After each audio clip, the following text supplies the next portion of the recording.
comment trouver un bon PC gamer d'occasion, surtout à un bon prix ou en tout cas à un prix correct et surtout sans se faire avoir. C'est ce qu'on va voir dans cette vidéo. Salut à tous et j'espère que vous allez bien. Aujourd'hui, tu l'as compris, on va se concentrer sur le marché de l'occasion et on va voir si aujourd'hui il est possible de trouver des PC gamers intéressants, surtout à des prix corrects et pas à des prix qui sont vraiment très élevés. Bien sûr, si tu n'es pas encore abonné à la chaîne, n'hésite pas à le faire. C'est gratuit, ça permet de me soutenir. Et puis bien sûr, n'hésite pas à liker, à commenter si tu as des questions ou si la vidéo te plaît tout simplement.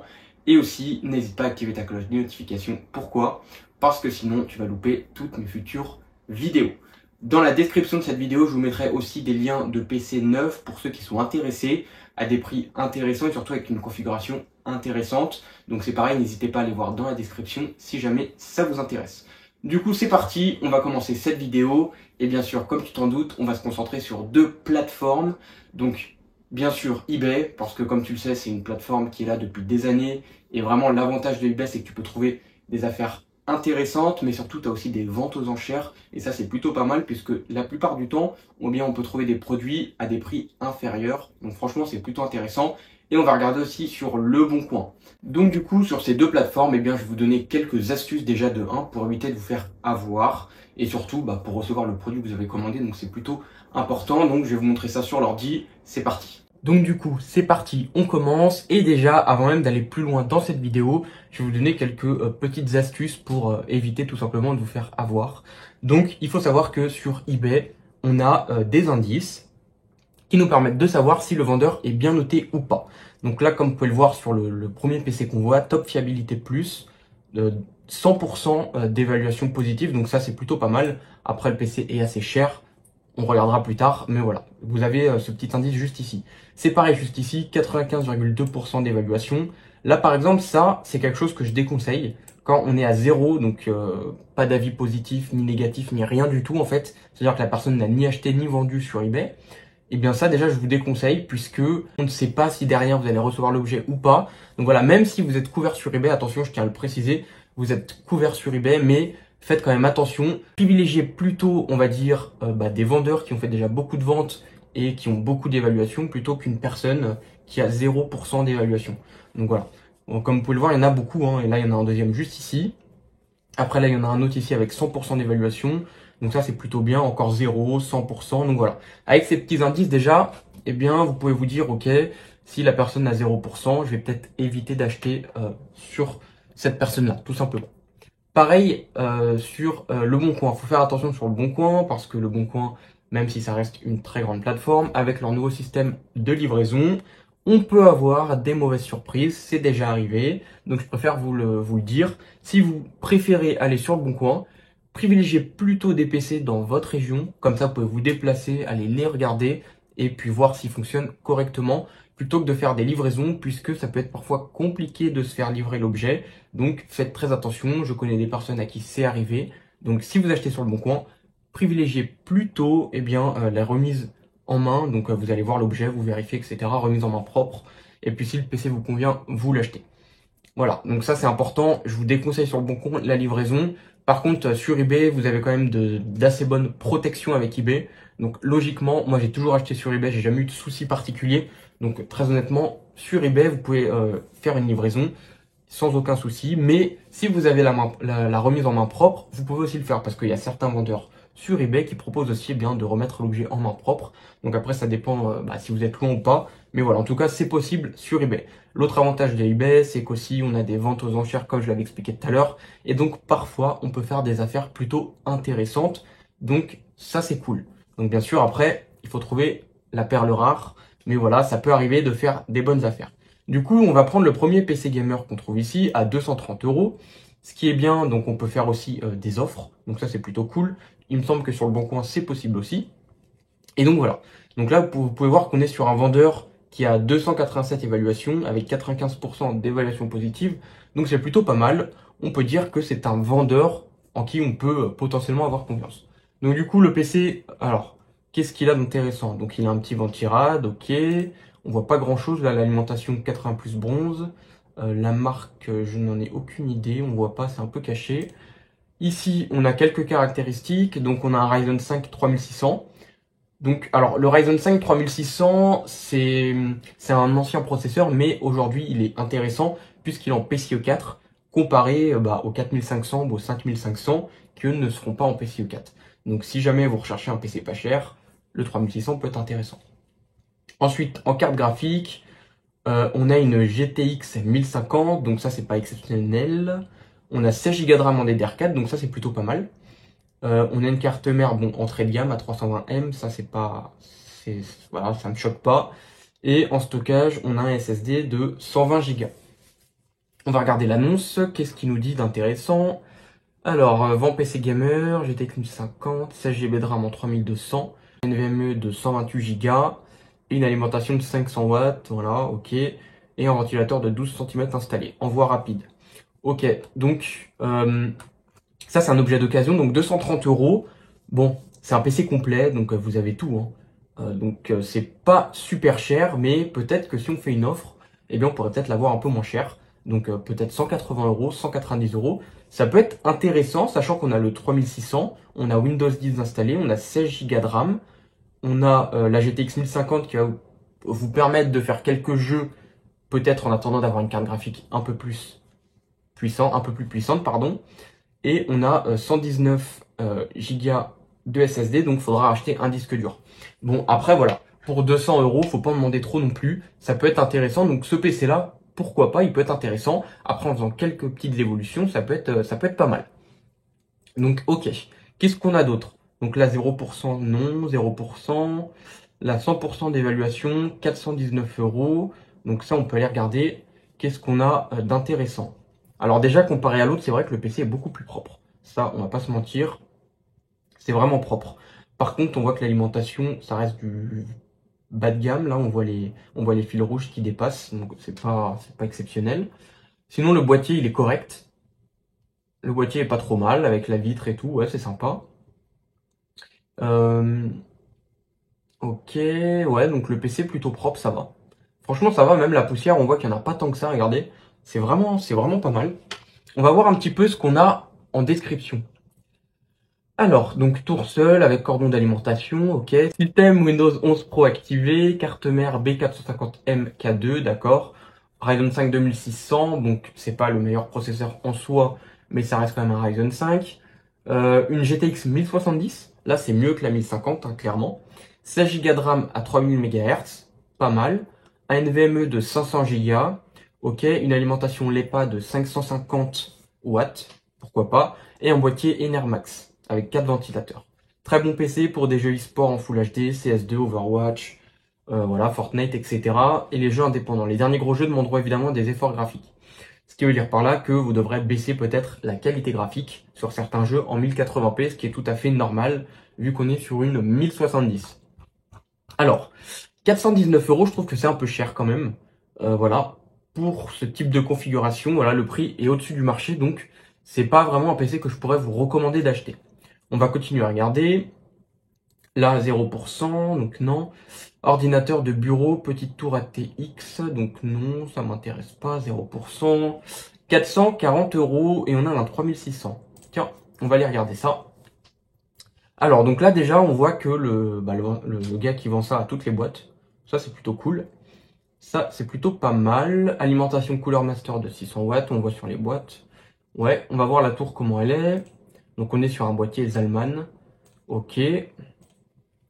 Ok. On a de la RAM G-Skill, donc ça, c'est plutôt pas mal avec les dissipateurs. On a Arctic, donc on a un ventirad, pardon, Arctic, et on a une carte graphique Gigabyte qui est assez petite, donc je ne sais pas encore ce que c'est comme carte graphique.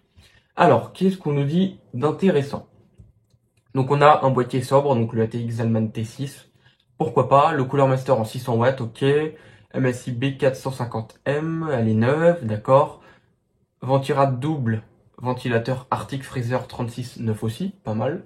Ryzen 5 3600 6 cœurs, ça on connaît. 2 x 8 Go de RAM, ok. Ah oui, carte graphique aucune, ok, donc ça c'est... Ok, donc ça on peut déjà laisser tomber pour 400 €, ça ne vaut pas le coup du tout. Ensuite, qu'est-ce qu'on a d'autre? 650 €, qu'est-ce qu'on a d'intéressant? Là, on voit qu'on est sur une tour, donc on a un ventilateur de vent, on a une vitre, pourquoi pas. J'ai pas vu, on a d'autres photos. Donc là, on voit qu'on a une carte graphique. Ok. Et là, on voit le côté arrière, d'accord, mais on voit pas bien la vitre. Ok. Alors, qu'est-ce qu'on a d'intéressant? Ryzen 5 5500, d'accord, donc c'est un bon processeur, mais comme je le disais, dommage qu'ils soient en PCIe 3. Donc bon, à part ça, voilà, Windows 10 Pro et une GTX 1660 Super et 16 Go de RAM. Donc bonjour, mon PC gamer, très bon état, fait tourner n'importe quel jeu de qualité, très bon PC pour jouer ou travailler. Donc là, on n'a pas plus d'infos que ça. Et vous voyez, là, on est sur un vendeur 0, je l'avais pas vu. Donc ça, c'est pas intéressant. Ça y est les amis, je crois qu'on est sur une petite pépite. J'ai trouvé un PC gamer, je vous le montre tout de suite. Du coup, on est sur un PC gamer, donc bon, le titre c'est PC gamer Ryzen, ok, pourquoi pas. On a des photos du PC, comme on peut le voir, franchement, il est assez propre. Même, il est beau, franchement, il est bien monté, ça a l'air d'être bien fait. Donc ça, c'est cool. Alors après, on voit pas le câble management à l'arrière, mais en tout cas, le PC en lui-même est vraiment très propre. Donc ça, c'est cool. On est sur un prix de 549 euros. Ça peut paraître élevé, mais vous allez voir la configuration, vous allez comprendre tout de suite. Du coup, le PC gamer est équipé. Donc, alors là, déjà, ce qu'on peut voir, c'est que tout est neuf. Donc ça, c'est plutôt marrant. Le Ryzen 5 5500 qui est neuf. Une carte mère Asus B450M K2 qui est neuve aussi. 16 Go de RAM en DDR4 à 3200 qui est neuve aussi. Une RTX 4060 8 Go neuve. Un SSD de 500 Go. Une alimentation MSI 550 watts, pardon, 80 plus bronze. Et un boîtier Ximatec Blade RGB. Et il y a écrit modifiable selon les disponibilités. Tous les composants sont neufs. Alors ça, voilà, en plus on a une garantie de 2 ans. Donc ça, je pense que c'est un vendeur professionnel qui a fait une annonce pour vendre du coup un PC. Et donc là, vous pouvez voir qu'après, vous avez plein d'autres choses. Donc ça, c'est cool. Remise en main propre avec paiement sécurisé. Donc voilà. Franchement, rien à dire. Vous allez chercher le PC en main propre et tout ça, c'est cool. Il est vraiment propre. 549 euros, je pense qu'on est sur quelque chose de très très intéressant les amis.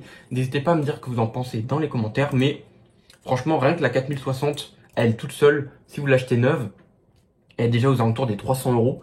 Donc je vous laisse après additionner tout le reste, le Ryzen 5, la carte mère, l'alimentation, etc. On dépassera les 500 euros. Donc là, franchement, à 549 euros, c'est plutôt cool. Voilà, ça déjà, c'est une bonne affaire que je peux vous conseiller. Donc là, j'ai trouvé cette annonce, je voulais vous la montrer pour vous dire quand même de faire attention à ce qu'on peut trouver si vous connaissez pas du tout les composants. Dans ce cas, je vous déconseille d'acheter d'occasion puisque voilà, on peut trouver des PC pas chers, mais en fait, les composants qui sont dedans sont complètement dépassés. Donc du coup, je vous montre celui-ci. Donc regardez, 350 euros.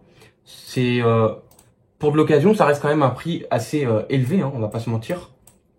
Donc on va voir ce qu'ils nous disent d'intéressant. Vous allez voir que c'est pas du tout intéressant par rapport au prix et la config. Donc PC Gamer, donc Windows 10, ça d'accord. On a un i7 de 4ème génération, le 4770K. Très honnêtement, c'est pas du tout un processeur que je vous conseille aujourd'hui d'acheter. On a une GTX 760 avec 2 Go. Pareil, c'est une carte graphique qui est dépassée aujourd'hui et que bah, forcément vous n'allez pas pouvoir faire tourner grand chose avec. En plus de ça, on a 8 Go de RAM. Et il y a 2 SSD Kingston, mais bon après on ne sait pas du tout la capacité. Très honnêtement, pour 350 euros, je trouve que c'est trop cher. Et donc ça, c'est clairement une annonce que je pourrais vous déconseiller. Donc c'est pour ça, faites attention quand vous achetez de l'occasion. Donc voilà les amis, comment trouver un PC gamer d'occasion. Bien sûr, je vais vous donner d'autres informations qui vont pouvoir vous aider. Donc vous avez vu un petit peu comment je procède. On regarde sur plusieurs sites d'annonces.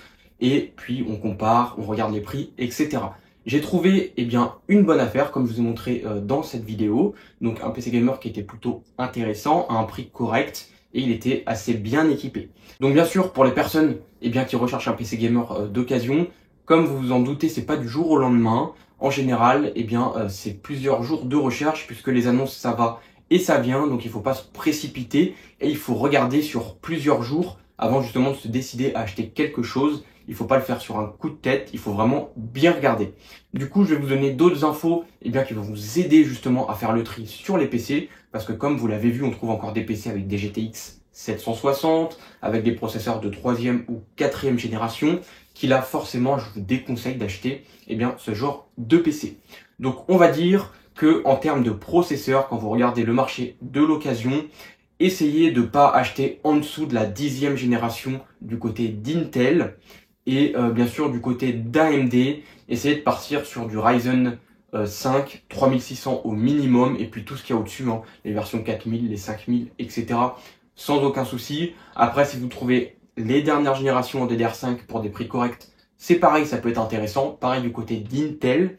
Du côté d'Intel, pareil, hein, si vous trouvez des processeurs en 12e, 13e ou 14e génération à des prix corrects, ça peut être très intéressant aussi. Donc pas forcément en DDR5, mais même si c'est en DDR4, c'est pas très très grave, puisqu'aujourd'hui, comme je l'avais expliqué dans d'autres vidéos, la DDR4 a encore un bel avenir devant lui et ça va pas être obsolète du jour au lendemain. Du coup, en termes de carte graphique, et là, il faut faire très attention aussi, c'est qu'il faut prendre une carte graphique, pas trop ancienne, parce que sinon, tu t'en doutes, tu vas pas faire tourner beaucoup de jeux. Donc moi, je conseillerais, donc déjà, si vous voyez GTX, faites attention. Déjà, on est sur des cartes qui sont assez anciennes, et donc si vous trouvez une GTX, je vous conseille de pas prendre en dessous d'une 1650 Super, et je parle bien de la version Super, parce que comparé à la 1650 normale, elle est largement plus performante. Et voilà, sinon si vous trouvez une 1660, 1660 Ti ou Super, pareil, ça peut être intéressant si le prix n'est pas trop élevé. Du côté d'AMD, essayez de ne pas acheter en dessous d'une RX 580 8 Go. Après, attention, c'est pas vraiment une carte que je conseille, mais pour jouer en 1080p à 60 fps en moyen, ça peut être intéressant. Sinon, si vous cherchez à jouer un petit peu plus haut, essayez de regarder des cartes graphiques du côté de 5000 d'AMD, 5500, 5600, et encore la 5500 est un peu limite. Voilà. Sinon, si vous pouvez acheter des composants d'occasion pour pas trop cher, même un PC gamer sans carte graphique, sachez que vous pouvez trouver des cartes graphiques neuves pas très chères avec des performances qui sont vraiment à la hauteur, comme notamment la RX 6600. Entre la 6600 et la 6650 XT, la différence de prix n'est pas très élevée, donc peut-être pourquoi pas même partir sur la 6650. Donc voilà, très honnêtement, faites attention quand vous achetez d'occasion. Et bien sûr, je vous déconseille la livraison sur le bon coin. En tout cas, privilégiez la remise en main propre pour éviter les mauvaises surprises. Donc voilà les amis pour cette vidéo, on arrive à la fin. Et bien sûr, si tu es resté, je tiens à t'en remercier. Du coup, si t'es pas abonné, n'hésite pas à le faire maintenant. Tu actives ta cloche, voilà, tu t'abonnes à la chaîne, tu laisses un commentaire et tu likes. N'oubliez pas, si vous êtes intéressé par un PC gamer neuf, il y aura des liens dans la description. Et voilà, j'ai plus qu'à vous souhaiter une bonne journée ou une bonne soirée. Et puis on se dit à la prochaine. Salut à tous!